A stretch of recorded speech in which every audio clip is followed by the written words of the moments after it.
السلام علیکم ورحمۃ اللہ تعالی وبرکاتہ۔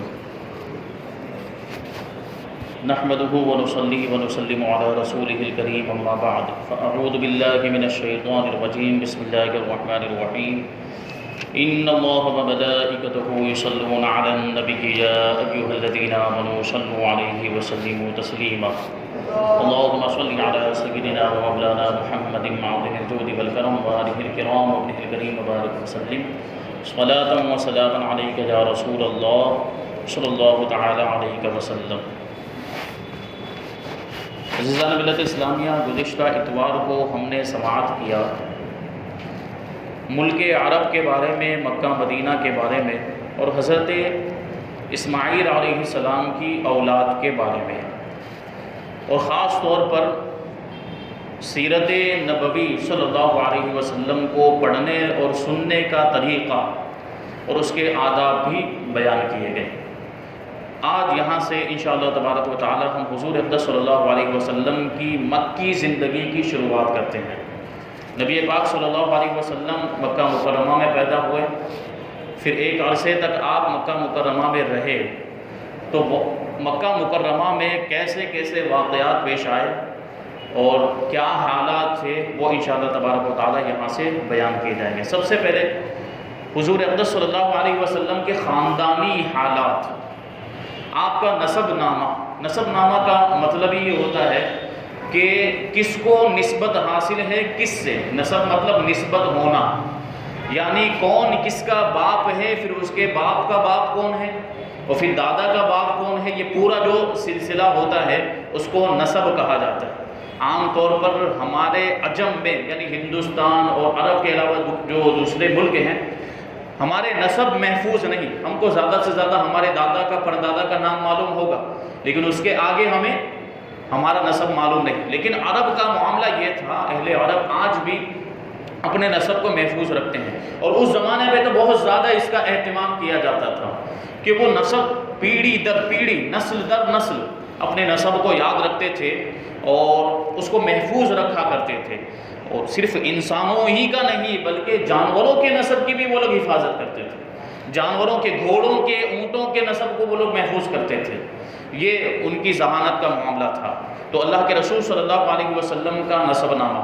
حضور اقدس صلی اللہ علیہ وسلم کا نسب شریف والد ماجد کی طرف سے یہ ہے، حضرت محمد صلی اللہ علیہ وسلم ابن عبداللہ، ابن عبد المطلب، ابن ہاشم، ابن عبد مناف،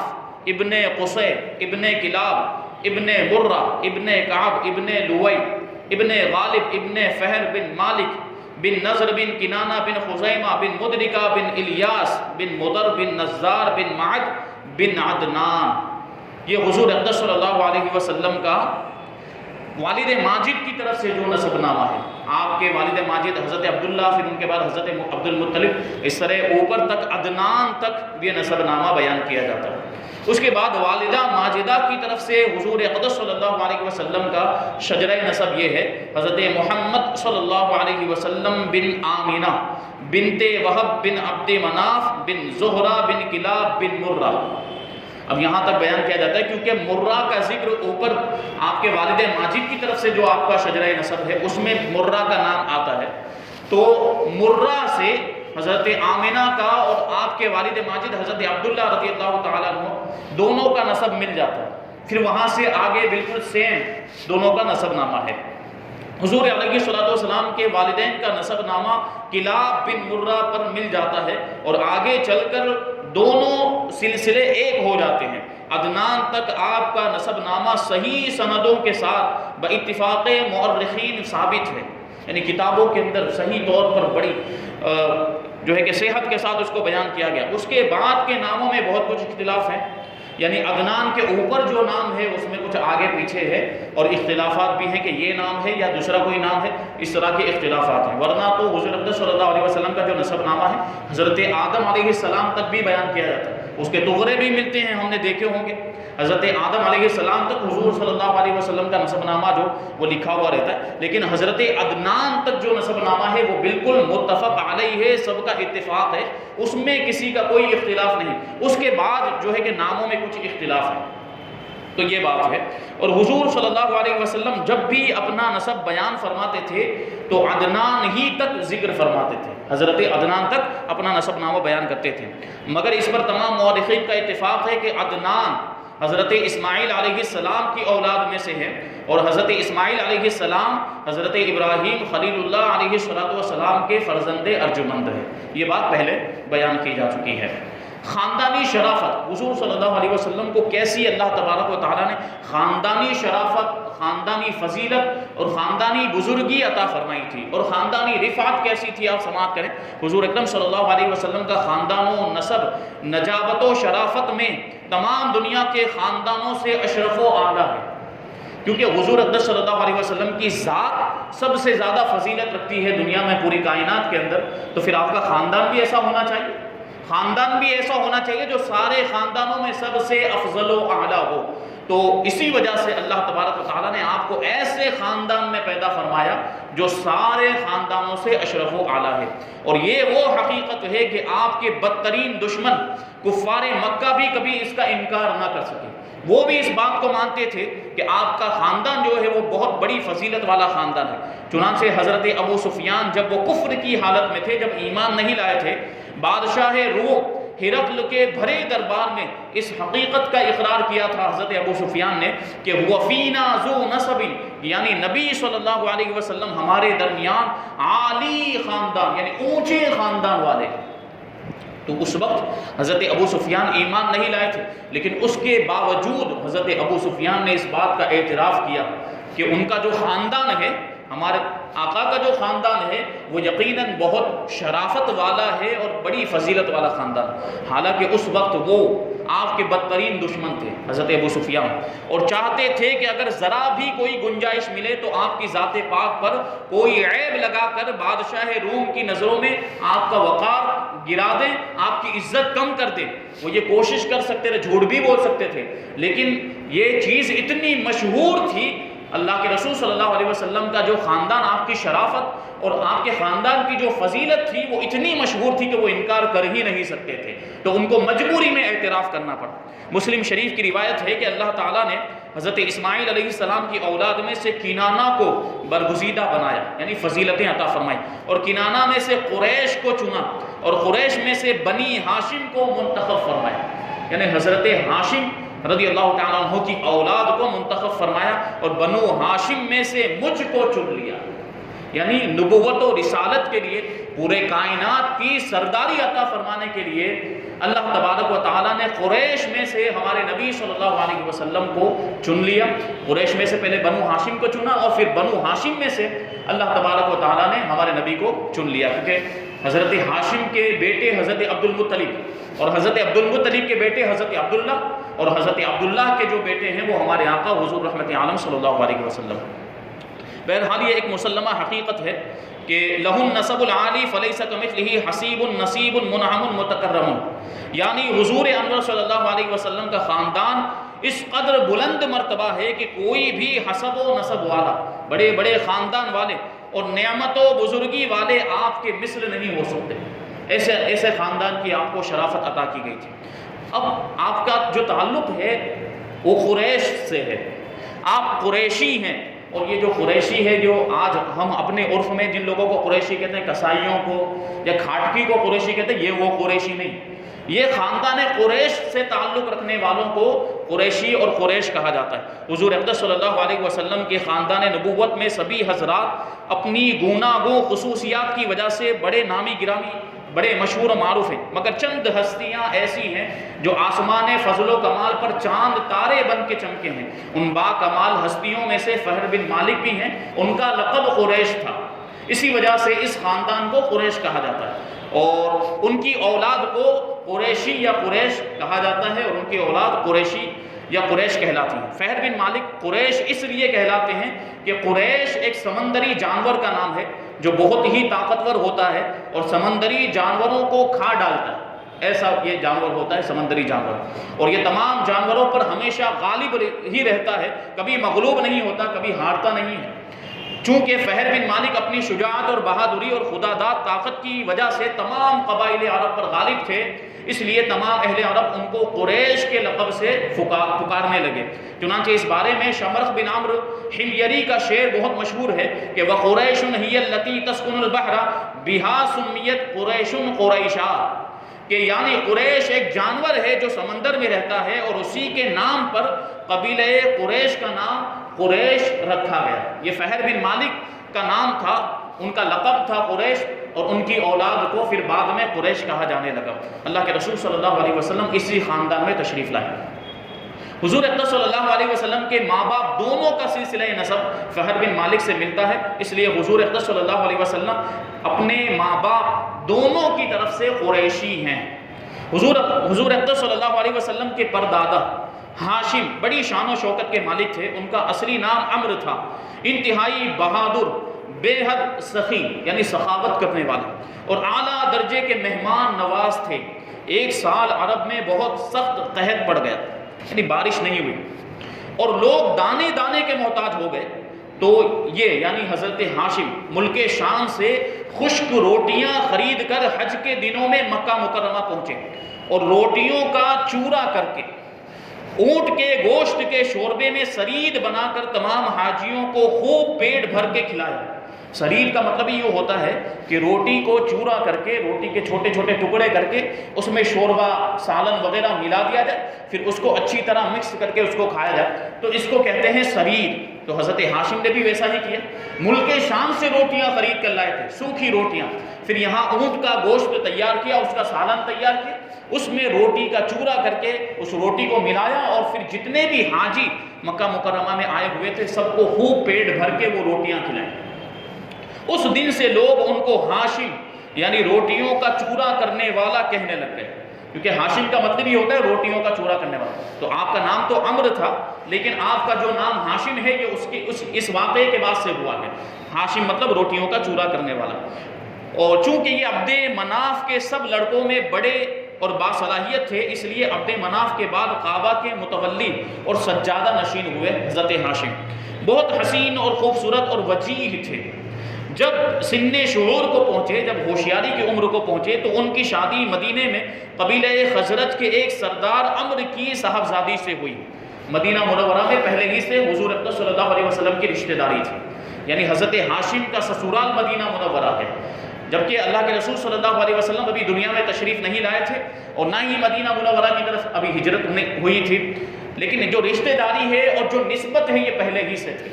تو قبیلہ خزرج جو مدینہ منورہ کے اندر تھا، اس کے جو سردار تھے عمرو، ان کی صاحبزادی کے ساتھ حضرت ہاشم کا نکاح ہوا، جن کا نام سلمہ تھا، اور ان کے صاحبزادے عبد المطلب مدینے ہی میں پیدا ہوئے، یعنی حضور اقدس صلی اللہ علیہ وسلم کے دادا یہ مدینے میں پیدا ہوئے۔ چونکہ ہاشم 25 سال کی عمر پا کر ملک شام کے راستے میں مقام غزہ انتقال کر گئے تھے، 25 سال کی عمر میں انتقال ہو گیا، اس لیے عبد المطلب مدینے ہی میں اپنے نانا کے گھر پلے بڑھے، اور جب 7 یا 8 سال کے ہو گئے تو مکہ آ کر اپنے خاندان والوں کے ساتھ رہنے لگے۔ تو دیکھیں نسبت کیسی، حضرت عبد المطلب رضی اللہ تعالیٰ عنہ تقریباً 7 یا 8 سال کی عمر تک مدینہ منورہ میں ہی رہے تھے۔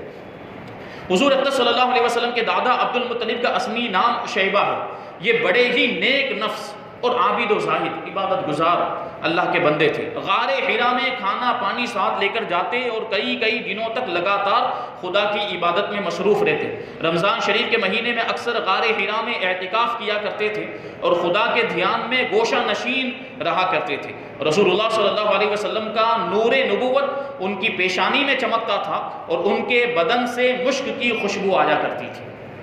اہل عرب خصوصاً قریش کو ان سے بڑی عقیدت تھی۔ مکہ والوں پر جب کوئی مصیبت آتی یا قحط پڑ جاتا تو لوگ عبد المطلب کو ساتھ لے کر پہاڑ پر چڑھ جاتے اور بارگاہ خداوندی میں ان کو وسیلہ بنا کر دعا مانگا کرتے تھے۔ کہ وسیلے کی بات دیکھیں آ گئی ہے، تو بعض لوگ وسیلے کا انکار کرتے ہیں کہ اللہ کی بارگاہ میں وسیلہ، یہ اولیاء کرام کو، اللہ کے نیک بندوں کو وسیلہ نہیں بنانا چاہیے۔ تو یہ تو دیکھیں حضور اقدس صلی اللہ علیہ وسلم کے دنیا میں ظاہری طور پر تشریف لانے سے پہلے ہی یہ معاملہ لوگوں کے درمیان رائج تھا کہ قریش کے لوگ، مکہ والے، حضرت عبد المطلب کو اللہ کی بارگاہ میں وسیلہ بناتے تھے۔ میں نے بیان کیا تھا کہ وہ جبل صبیر پر لے کر حضرت عبد المطلب کو چلے جاتے اور پھر وہاں حضرت عبد المطلب کے وسیلے سے دعا کرتے تھے تو اللہ تبارک و تعالیٰ اپنے نبی صلی اللہ علیہ وسلم کے نور پاک کے صدقے میں مکہ والوں کو بارش عطا فرما دیتے تھے، اور ایسی بارش ہوتی کہ وہ پہاڑ سے اتر کر جب اپنے گھروں کو پہنچتے تھے تو تربتر ہو جایا کرتے، ان کے کپڑے بھیگ جایا کرتے تھے۔ یہ شان تھی، اور یہ نبی پاک صلی اللہ علیہ وسلم کے نور کی برکت تھی کہ اس نور کے صدقے میں اللہ تبارک و تعالیٰ قحط سالی کو دور فرما دیا کرتا تھا اور بارش رحمت عطا فرماتا تھا۔ تو یہ وسیلہ اللہ تبارک و تعالیٰ کو بھی مقبول ہے، اللہ تبارک و تعالیٰ کو بھی محبوب ہے، تو وسیلہ کوئی غلط چیز نہیں۔ تو عبد المطلب کو لوگ لے کر پہاڑوں پر چلے جاتے اور بارگاہ خداوندی میں ان کو وسیلہ بنا کر دعا مانگتے تو دعا مقبول ہو جاتی تھی۔ اور حضرت عبد المطلب لڑکیوں کو زندہ درگور کرنے سے لوگوں کو بڑی سختی کے ساتھ روکتے تھے۔ یہ بات میں نے بیان کی، زمانہ جاہلیت میں لوگ بچیوں کو، لڑکیوں کو عیب سمجھتے تھے، تو جیسے ہی بچی یا لڑکی پیدا ہوتی تو اس کو زندہ دفن کر دیا کرتے تھے، لیکن حضرت عبد المطلب رضی اللہ تعالیٰ عنہ اس کو بہت برا سمجھتے تھے اور لوگوں کو اس سے روکتے تھے اور چور کا ہاتھ کاٹ ڈالتے تھے۔ اسلام کے اندر یہ سزا ہے وَالسَّارِقُ وَالسَّارِقَةُ فَاقْطَعُوا أَيْدِيَهُمَا، کہ چور یا چورنی اگر پکڑی جائے، اس کا جرم ثابت ہو جائے تو ان دونوں کے ہاتھ کاٹ دیے جائیں۔ یہ اسلام کے آنے کے بعد یہ چور کی سزا مقرر ہوئی، لیکن حضرت عبد المطلب رضی اللہ تعالیٰ عنہ پہلے ہی ان کا معمول یہ تھا کہ جب کوئی چور پکڑا جاتا تھا تو اس کے ہاتھ کاٹ دیا کرتے تھے، اپنے دسترخوان سے پرندوں کو بھی کھلایا کرتے تھے، اس لیے ان کا لقب مطعم الطیر یعنی پرندوں کو کھلانے والا یہ بھی مشہور ہو گیا تھا حضرت عبد المطلب۔ شراب اور زنا کو حرام جانتے تھے اور عقیدے کے لحاظ سے موحد تھے، توحید پرست تھے۔ میں نے عرض کیا تھا کہ حضور اقدس صلی اللہ علیہ وسلم کے جتنے بھی آبا و اجداد، آپ کی جتنی بھی مائیں اور جن کے شکم میں آپ کا نور پاک رہا، اور جتنے بھی آپ کے آبا تھے یعنی آپ کے والدین جتنے بھی تھے جن کی پشتوں میں آپ کا نور پاک رہا، وہ سب کے سب موحد تھے، توحید پرست تھے۔ ان میں سے کسی نے کبھی بھی شرک نہیں کیا، کبھی بھی بتوں کی پوجا نہیں کی۔ یہ شان تھی نبی پاک صلی اللہ علیہ وسلم کے خاندان کی۔ زمزم شریف کا کنواں جو بالکل پٹ گیا تھا، یعنی آپ سے پہلے حضرت عبد المطلب سے پہلے اس کا جو ہے کہ جو دہانہ تھا وہ بند ہو گیا تھا، معلوم نہیں پڑتا تھا کہ زمزم کا کنواں کہاں پر ہے، اور آپ ہی نے اس کو نئے سرے سے کھدوا کر درست کیا اور لوگوں کو آب زمزم سے سیراب کیا۔ آپ بھی کعبے کے متولی اور سجادہ نشین ہوئے۔ اصحاب فیل کا واقعہ آپ ہی کے وقت میں پیش آیا، 120 برس کی عمر میں آپ کی وفات ہوئی۔ اور اصحاب فیل کا واقعہ مختصر طور پر سن لیں کہ حضور اکرم صلی اللہ علیہ وسلم کی پیدائش سے صرف 55 دن پہلے یمن کا بادشاہ ابرہہ ہاتھیوں کی فوج لے کر کعبہ ڈھانے کے لیے مکہ پر حملہ آور ہوا تھا، اور اس کا سبب یہ تھا کہ ابرہہ نے یمن کے دارالسلطنت صنعاء میں ایک بہت ہی شاندار اور عالی شان گرجا گھر بنایا تھا۔ اس کو جب پتہ چلا تھا کہ مکہ مکرمہ میں خانہ کعبہ ہے، بیت اللہ شریف ہے، ایک ایسا گھر ہے جس کا لوگ طواف کرتے ہیں، دور دور سے لوگ سفر کر کے آتے ہیں، تو اس کو حسد کا معاملہ پیدا ہوا۔ تو اس نے یمن کے اندر ایک ایسا گرجا بنایا تھا، ایک ایسا عبادت خانہ بنایا تھا، اور اس کی خواہش تھی کہ جس طرح لوگ ملک عرب جاتے ہیں، مکہ مکرمہ جاتے ہیں، یہاں پر بھی آئیں اور اس گرجا گھر کا طواف کریں۔ تو اس نے وہ گرجا گھر بنایا اور یہ کوشش کرنے لگا کہ عرب کے لوگ بجائے خانہ کعبہ کے یمن آ کر اس گرجا گھر کا حج کیا کریں۔ جب مکہ والوں کو یہ معلوم ہوا تو قبیلہ کنانہ کے ایک شخص غیظ و غضب میں جل بھن کر یمن گیا اور وہاں کے گرجا گھر میں پاخانہ پھر کر اس کو نجاست سے لت پت کر دیا، اس کو گندا کر دیا۔ جب ابرہہ نے یہ واقعہ سنا تو وہ تیش میں آپے سے باہر ہو گیا اور خانہ کعبہ کو ڈھانے کے لیے ہاتھیوں کی فوج لے کر مکہ مکرمہ پر حملہ آور ہوا، اور اس کی فوج کے اگلے دستے نے مکہ والوں کے تمام اونٹوں اور دوسرے مویشیوں کو، جانوروں کو چھین لیا۔ اس میں 200 یا 400 اونٹ حضرت عبد المطلب رضی اللہ تعالیٰ عنہ کے بھی تھے۔ عبد المطلب کو اس واقعے سے بڑا رنج پہنچا، چنانچہ آپ اس معاملے میں گفتگو کرنے کے لیے اس کے لشکر میں تشریف لے گئے۔ جب ابرہہ کو معلوم ہوا کہ قریش کا سردار اس سے ملاقات کرنے کے لیے آیا ہے تو اس نے آپ کو اپنے خیمے میں بلا لیا، اور جب عبد المطلب کو دیکھا کہ ایک بلند قامت، دراز قد ہیں اور بڑی رعبدار شخصیت اور نہایت ہی حسین و جمیل آدمی ہیں جن کی پیشانی پر نور نبوت کا جاہ و جلال چمک رہا ہے، تو صورت دیکھتے ہی ابرہہ مرعوب ہو گیا، گھبرا گیا اور بے اختیار تخت شاہی سے اتر کر آپ کی تعظیم و تکریم کے لیے کھڑا ہو گیا اور اپنے برابر بٹھا کر دریافت کیا کہ کہیے سردار قریش، یہاں آپ کی تشریف آوری کا کیا مقصد ہے؟ عبد المطلب نے جواب دیا کہ ہمارے اونٹ اور بکریاں وغیرہ جو آپ کے لشکر کے سپاہی ہانک لائے ہیں، آپ ان سب مویشیوں جانوروں کو ہمارے حوالے کر دیجئے۔ یہ سن کر ابرہہ نے کہا کہ اے سردار قریش، میں تو یہ سمجھتا تھا کہ آپ بہت ہی حوصلہ مند اور شان و شوکت والے آدمی ہیں، مگر آپ نے مجھ سے اپنے اونٹوں کا سوال کر کے میری نظروں میں اپنا وقار کم کر دیا۔ اونٹ اور بکری کی حقیقت ہی کیا ہے؟ میں تو آپ کے کعبے کو توڑ پھوڑ کر برباد کرنے کے لیے آیا ہوں، آپ نے اس کے بارے میں کوئی گفتگو ہی نہیں کی۔ عبد المطلب نے کہا کہ مجھے تو اپنے اونٹوں سے مطلب ہے، کعبہ میرا گھر نہیں ہے بلکہ وہ تو خدا کا گھر ہے، وہ خود اپنے گھر کو بچا لے گا، مجھے کعبے کی ذرا بھی فکر نہیں ہے۔ یہ سن کر ابرہہ اپنے فرعونی لہجے میں کہنے لگا کہ اے سردار مکہ سن لیجئے، میں کعبے کو ڈھا کر اس کی اینٹ سے اینٹ بجا دوں گا اور روئے زمین سے اس کا نام و نشان مٹا دوں گا، کیونکہ مکہ والوں نے میرے گرجا گھر کی بڑی بے حرمتی کی ہے، اس لیے میں اس کا انتقام لینے کے لیے کعبے کو مسمار کر دینا ضروری سمجھتا ہوں۔ عبد المطلب نے فرمایا کہ پھر آپ جانیں اور خدا جانے، میں آپ سے سفارش کرنے والا کون؟ اس گفتگو کے بعد ابرہہ نے تمام جانوروں کو واپس کر دینے کا حکم دے دیا اور عبد المطلب تمام اونٹوں اور بکریوں کو ساتھ لے کر اپنے گھر چلے آئے اور مکہ والوں سے فرمایا کہ تم لوگ اپنے اپنے مال مویشیوں کو لے کر مکہ سے باہر نکل جاؤ اور پہاڑوں کی چوٹیوں پہ چڑھ کر اور دروں میں چھپ کر پناہ لو۔ مکہ والوں سے یہ کہہ کر پھر خود اپنے خاندان کے چند آدمیوں کو ساتھ لے کر آپ خانہ کعبہ میں گئے اور دروازے کا حلقہ پکڑ کے، دروازے کی جو کڑی ہوتی ہے اس کو پکڑ کے انتہائی بے قراری اور گریہ و زاری کے ساتھ اللہ تبارک و تعالیٰ کی بارگاہ میں اس طرح دعا کرنے لگے کہ اللہم ان البرء یمنع رحلہ فامنع رحالک وانصر علی آل صلیبی وعابدیہ اليوم آلک۔ اے اللہ، بے شک ہر شخص اپنے اپنے گھر کی حفاظت کرتا ہے، لہٰذا تو بھی اپنے گھر کی حفاظت فرما اور صلیب والوں، صلیب کے پجاریوں یعنی عیسائیوں کے مقابلے میں اپنے اطاعتیاروں کی مدد فرما۔ عبد المطلب نے یہ دعا مانگی اور اپنے خاندان والوں کو ساتھ لے کر پہاڑ کی چوٹی پر چڑھ گئے اور خدا کی قدرت کا جلوہ دیکھنے لگے۔ ابرہہ جب صبح کو کعبہ ڈھانے کے لیے اپنے لشکر جرات اور ہاتھیوں کی قطار کے ساتھ آگے بڑھا اور مقام مغمس میں پہنچا تو خود اس کا ہاتھی جس کا نام محمود تھا ایک دم بیٹھ گیا، ہاتھی بیٹھ گئے۔ ہر چند اس کو مارا اس نے اور بار بار للکارا مگر ہاتھی نہیں اٹھا۔ اسی حالت میں قہر الہی ابابیلوں کی شکل میں نمودار ہوا اور ننھے ننھے پرندے جھنڈ کے جھنڈ جن کی چونچ اور پنجوں میں تین تین کنکریاں تھیں سمندر کی جانب سے حرم کعبہ کی طرف آنے لگے۔ ابابیلوں کے ان دل بادل لشکروں نے ابرہہ کی فوجوں پر اس زور و شور کے ساتھ سنگ باری کنکریاں برسانا شروع کر دیا کہ آن کی آن میں ابرہہ کے لشکر اور اس کے ہاتھیوں کے پرخچے اڑ گئے۔ ابابیلوں کی سنگ باری خداوند قہار و جبار کے قہر و غضب کی ایسی مار تھی کہ جب کوئی کنکری کسی فیل سوار یعنی ہاتھی سوار کے سر پر پڑتی تھی تو وہ اس آدمی کے بدن کو چھیدتی ہوئی ہاتھی کے بدن سے پار ہو جاتی تھی، زمین تک پہنچ جاتی تھی۔ ابرہہ کی فوج کا ایک آدمی بھی زندہ نہیں بچا اور سب کے سب ابرہہ اور اس کے ہاتھیوں سمیت اس طرح ہلاک و برباد ہو گئے کہ ان کے جسموں کی بوٹیاں ٹکڑے ٹکڑے ہو کر زمین پر بکھر گئیں۔ چنانچہ قرآن مجید کی سورہ فیل میں خداوند قدوس نے اس واقعے کو ذکر کرتے ہوئے ارشاد فرمایا، الم تر کیف فعل ربک باصحاب الفیل الم یجعل کیدہم فی تضلیل وارسل علیہم طیرا ابابیل ترمیہم بحجارۃ من سجیل فجعلہم کعصف مأکول۔ یعنی اے محبوب، کیا آپ نے نہ دیکھا کہ آپ کے رب نے ان ہاتھی والوں کا کیا حال کر ڈالا؟ کیا ان کے داؤ کو،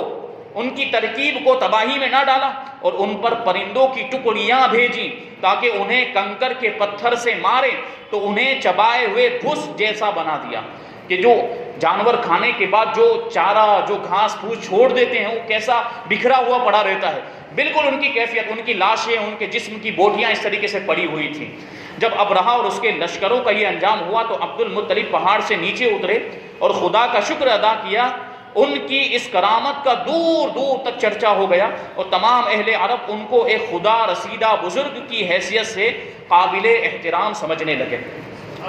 تو یہ حضرت عبد المطلب رضی اللہ تعالیٰ عنہ کے زمانے کے کچھ واقعات بیان کیے گئے۔ اس کے بعد حضرت عبداللہ جو حضور اقدس صلی اللہ علیہ وسلم کے والد ماجد ہیں، پھر حضور کے والدین کے ایمان کے بارے میں کچھ باتیں انشاءاللہ تبارک و تعالیٰ یہاں سے بیان کی جائیں گی۔ اللہ تبارک و تعالیٰ کی بارگاہ میں دعا ہے جو کچھ بھی بیان ہوا اس پر ہمیں آپ کو ہم سب کو عمل کرنے کی توفیق عطا فرمائے، ہمارے دلوں میں حضور اقدس صلی اللہ علیہ وسلم کی سچی پکی محبت عطا فرمائے اور